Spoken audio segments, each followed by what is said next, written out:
Dude, today I'm going to show you truly unmissable games, the kind you need to play at least once in your life. The truth is, we're just passing through this world and time is short, so some games become mandatory experiences, the kind you should play as soon as possible. I've selected the 15 best games you absolutely need to play at least once in your life. Whether you're a casual player or a hardcore gamer, these titles deliver powerful, intense, and unforgettable experiences that stay with you long after the credits roll. Man, Metro Exodus is it's a mood, you know? I remember the exact moment I stepped out of the Moscow tunnels and realized the world was so much bigger and more terrifying than I thought. It's not just a shooter, it's a journey across a broken Russia on a train called the Aurora. What really got me was the immersion. You aren't just looking at a HUD, you're manually checking your map in real time, wiping mud off your gas mask and listening to your breath fogging up the glass. It makes you feel vulnerable. RDM's story here feels so much more personal because of the crew. I spent way too much time just sitting on the train, smoking a virtual cigarette and listening to the characters talk about their dreams. The open sandbox levels like the Volga or the Caspian Sea are breathtakingly haunting. One minute you're sneaking past mutants in a lightning storm, and the next you're discovering a tragic story left behind in a dusty note. It's gritty, it's clunky in a way that feels realistic, and the ending, man, I'm not gonna spoil it, but it left me staring at the screen for a good 10 minutes. If you want a game that feels like a survival epic rather than just another FPS, you need this.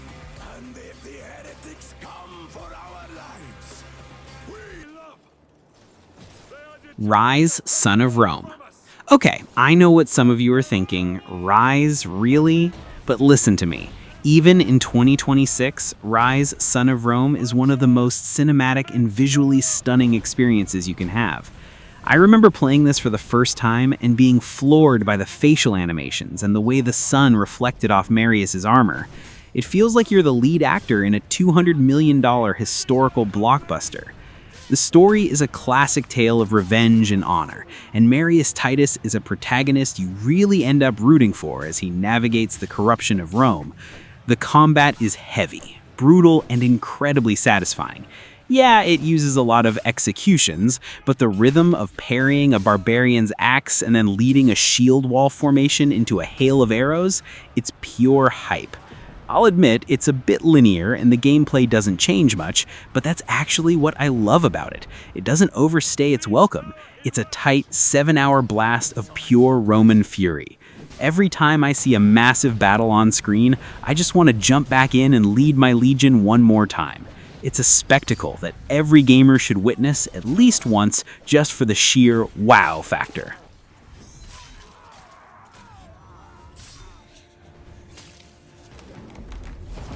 Detroit Become Human is a game that actually made me question my own morality. Detroit Become Human is a trip. You're playing through 3 different androids, Connor, Kara, and Marcus, and the way their stories intertwine is just genius. I remember my first playthrough, I was so stressed because the game actually makes you feel the weight of your choices. There are no wrong answers, just consequences that ripple through the entire city. One minute you're playing a detective thriller with Connor, and the next you're in a heart-wrenching survival story with Kara. The production value here is insane. The actors did such a killer job that you forget they're digital characters.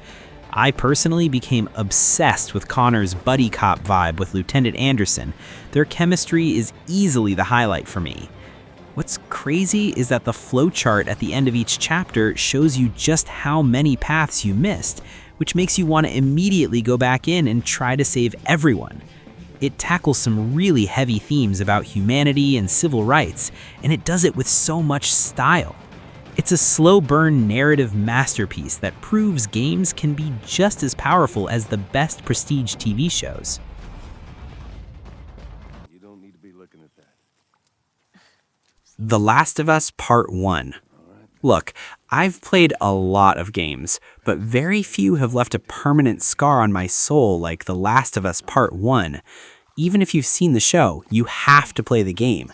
There is something about being in control of Joel, feeling the desperation of every brick you throw and every shiv you craft.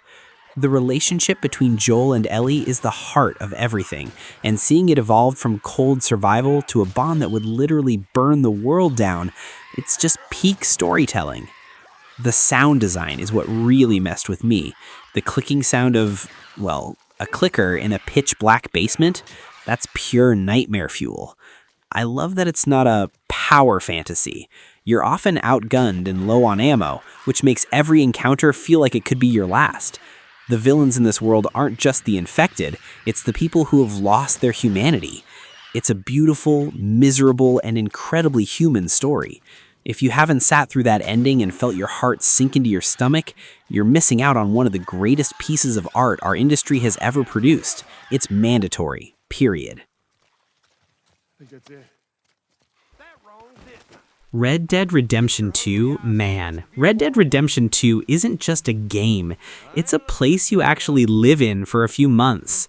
I remember the first time I just sat by the campfire as Arthur Morgan, watching the sunrise over the Heartlands, and I realized I hadn't even pulled my gun out in 2 hours. The level of detail is bordering on insane. The way your horse reacts to the cold, the mud on your boots, the way people in town remember if you caused trouble yesterday.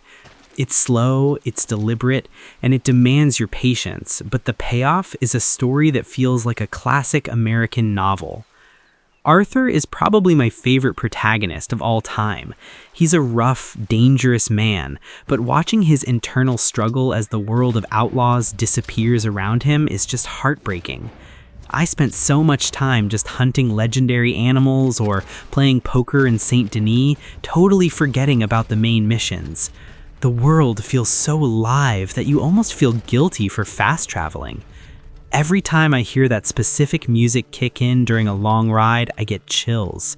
It's a masterpiece of pacing and atmosphere that forces you to slow down and actually feel the life of an outlaw. If you haven't sat through the long, emotional journey of the Vanderlinde gang, you're missing out on a piece of history.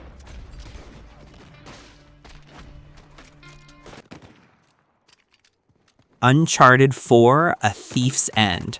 If Red Dead is a slow burn novel, Uncharted 4 is the greatest summer blockbuster you've ever been the star of.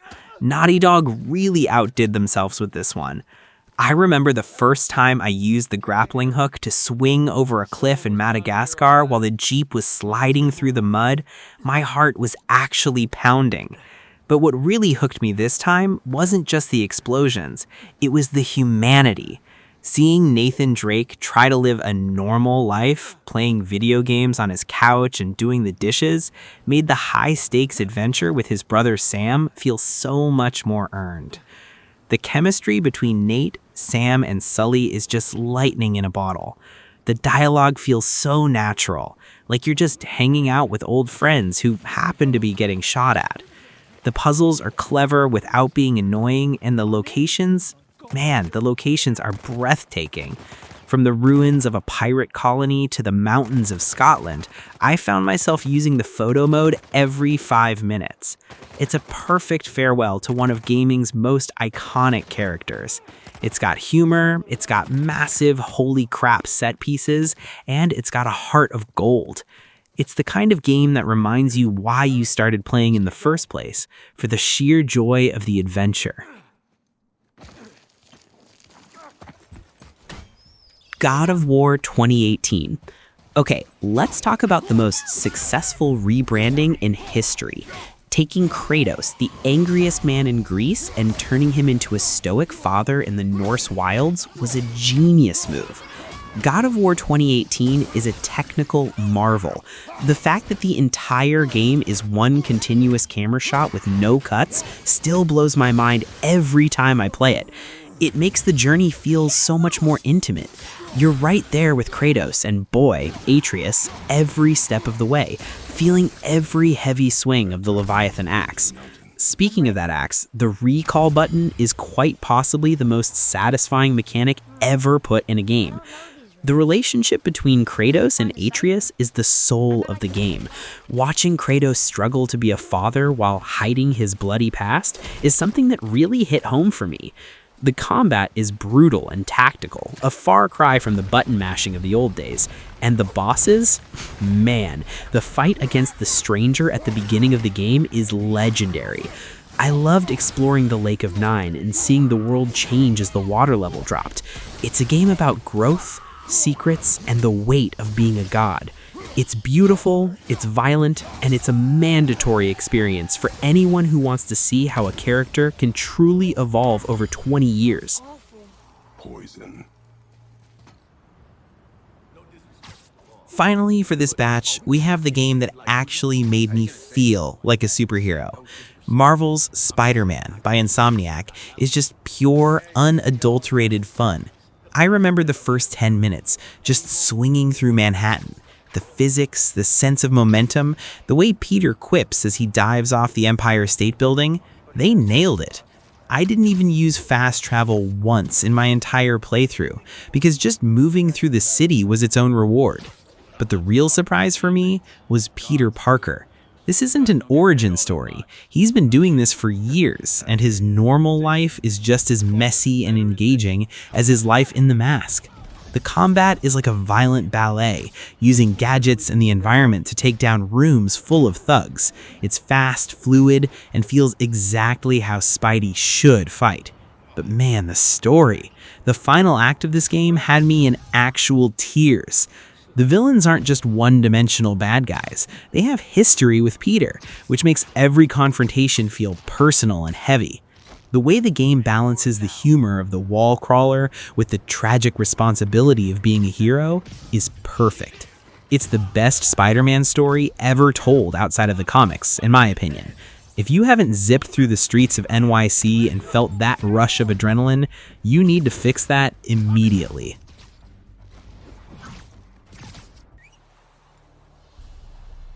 Man, where do I even begin with The Witcher 3?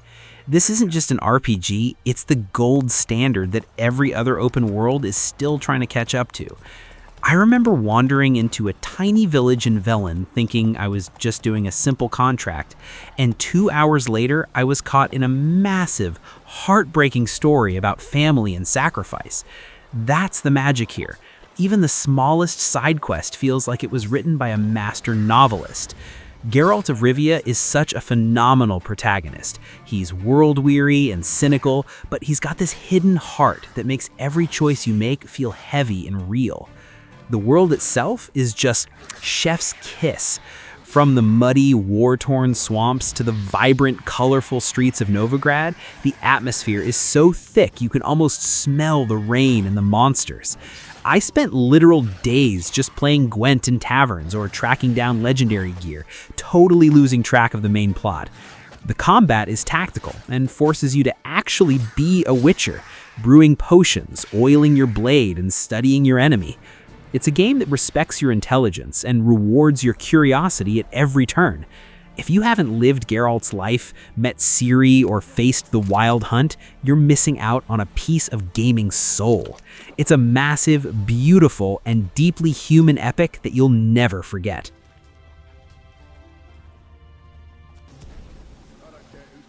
Titanfall 2 has the best single-player FPS campaign of the last decade, and it's a crime that it doesn't get talked about every single day. The movement system is pure gameplay crack. Wall running, sliding, and double jumping feels so natural that every other shooter feels clunky after you play this. But the real hook is the bond between Jack Cooper and his Titan, BT-7274. I didn't expect to get so attached to a giant walking tank, but BT is one of the most charming and loyal characters I've ever met in a game. His dry, robotic humor is just the best. Every single mission in this campaign introduces a new mechanic, like the time-traveling device in Effect and Cause, and then throws it away for something even cooler in the next level. It never overstays its welcome. It's just pure, distilled creativity from start to finish. The scale of the battles, where you're ejecting from your Titan midair to take out a pilot and then landing back in the cockpit, is pure adrenaline.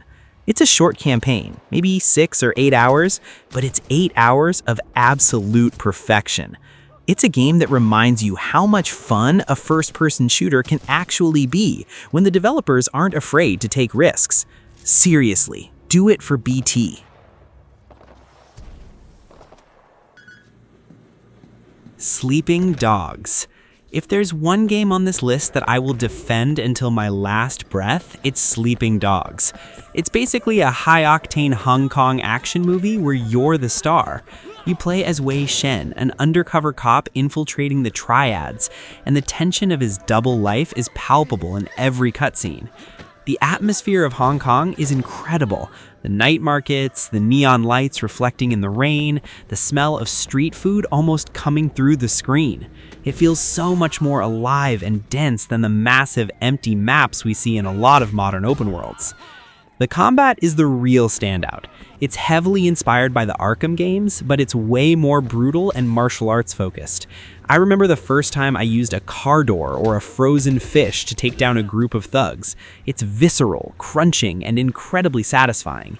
The driving also has this arcade-like snap to it that makes high-speed chases through narrow alleys a total blast. It's a game with a massive heart, a killer soundtrack, and a story about loyalty and identity that actually goes to some dark, heavy places.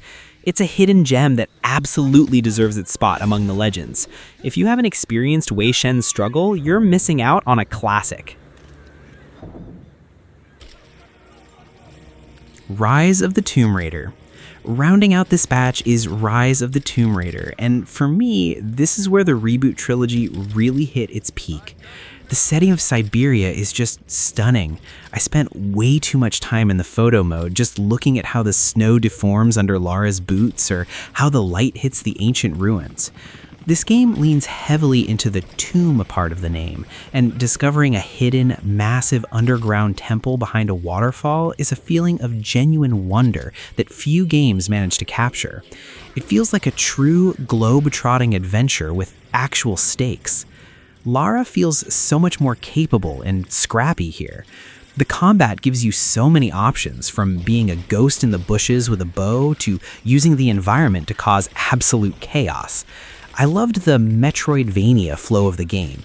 Getting a new piece of gear and remembering a cave you saw 3 hours ago is such a rewarding loop. The puzzles are actually clever and make you feel like a genius when you finally solve them. It's a game that respects your curiosity and rewards you for exploring every nook and cranny. It's polished, it's gorgeous, and it's the ultimate survival fantasy. If you want to feel like a legendary explorer, Lara's journey in the ice is mandatory. Elden Ring? Look, I'm gonna be real with you. Elden Ring is a mountain you just have to climb. I remember the first time I stepped out into Limgrave and saw that massive Erd tree glowing on the horizon. I felt this weird mix of total awe and, oh man, I am going to die a lot, aren't I? And yeah, I did. But that's the beauty of it. It's a game that doesn't hold your hand. It respects you enough to let you get lost and find your own way. The sense of discovery here is unmatched. You see a weird tower in the distance, and 2 hours later, you've discovered an entire underground civilization. The combat is a brutal, high-stakes dance where every win feels like a genuine accomplishment. I've never shouted yes at my TV as loud as I did when I finally took down Melania. But it's not just about the difficulty, it's about the atmosphere. The world of the Lands Between is haunting, melancholic, and deeply mysterious. You're piecing together a story of fallen gods and shattered grace while fighting some of the most imaginative bosses ever designed. It's a massive, overwhelming, and soul-crushing masterpiece that somehow makes you want to keep coming back for more. If you haven't faced the challenge and become the Elden Lord, you're missing out on the definitive gaming experience of this decade. Starfield.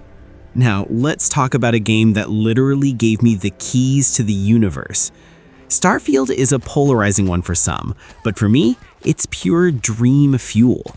There is something incredibly addictive about building your own spaceship from scratch, naming it, customizing the cockpit, and then taking off from a dusty moon into the Starfield. I've spent literal hours just wandering across barren planets, looking at the rings of a gas giant through my telescope and just soaking in the silence. It captures that specific feeling of the final frontier better than almost anything else out there. The scale is just hard to wrap your head around. One minute you're caught up in a high-stakes corporate espionage plot in the neon-lit streets of Neon, and the next you're joining a faction of space cowboys or exploring an ancient alien mystery. I love how Bethesda it feels. The freedom to just pick a direction and find a story is still there, but now it's across 1,000 planets. Sure, the loading screens can break the immersion sometimes, and the procedural planets can feel empty, but that's the point of space, right? It's vast and lonely. It's a game about curiosity and the human urge to see what's over the next horizon. If you've ever looked at the stars and wanted to go there, this is your ticket. Be careful, Captain. Alien. Resident Evil 7 Biohazard. Finally, we're ending on a game that genuinely made me scared to turn my lights off. Resident Evil 7 was a massive gamble for Capcom, shifting to first person, but man did it pay off.